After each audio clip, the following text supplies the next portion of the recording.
नाजरीन अस्सलाम वालेकुम। IND टुडे न्यूज़ में आपका खैर मकदम करते हैं। आइए देखते हैं ये तफसीलात। ఓకేనా ఓకేనా ఈరోజు నేను చంద్రయానగుట్ట ఎమ్మెల్యే బీజేపీ క్యాండిడేట్గా నా నామినేషన్ వేశాను. చాలా సంతోషంగా ఉంది. సహకరించినటువంటి ప్రతి ఒక్క హిందూ ముస్లిం సోదరులకు అందరికీ హృదయపూర్వకంగా ధన్యవాదాలు తెలియజేస్తున్నాను. ఈరోజు నాకు మా నామినేషన్ చాలా సక్సెస్ఫుల్గా గడిచింది. నేను నా తెలంగాణ చంద్రయానగుట్ట ప్రజల నుంచి అప్పీల్ చేస్తున్నాను. మీరు ఒక్కసారి బీజేపీకి కలిసికట్టుగా ఓట్లు చేయకోకుండా ఒక్కసారి ఖచ్చితంగా బీజేపీకి ఓటు వేయండి. నేను తప్పకుండా మీ సమస్యలను పరిష్కరిస్తాను, డెవలప్మెంట్ అనేది చేస్తాను. ముఖ్యంగా మహిళల కోసం ఒక ఉమెన్ డిగ్రీ కాలేజ్ తీసుకొస్తాను. తర్వాత ఇక్కడ పాలిటెక్నిక్ గర్ల్స్ కోసం పాలిటెక్నిక్స్ తీసుకొస్తాను.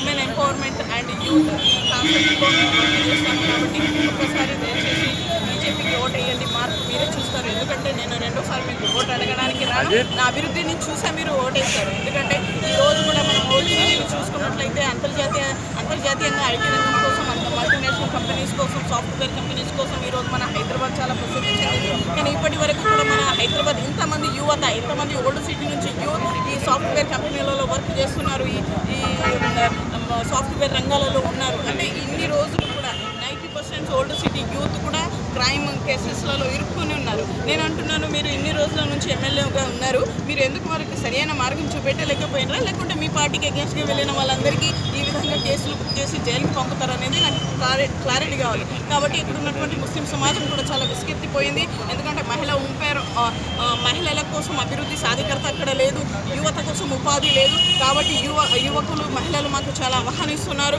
వాళ్ళు రండి, మా జీవితాలు మారుతాం, ఇలాంటి వారు రావాలని ఆకాంక్షిస్తున్నారు. కాబట్టి నేను ప్రజలందరితో విన్నవిస్తున్నా ఏంటంటే డిసెంబర్ 7న జరిగే ఎన్నికలలో మర్చిపోకుండా కమలం గుర్తుకి మీ ఓటేసి ఖచ్చితంగా ఈరోజు మీ చంద్రయానగుట్టను అభివృద్ధి చేయాలని, అదేవిధంగా చంద్రయానగుట్ట నా యొక్క గుండె అని నేను తెలియజేస్తున్నాను.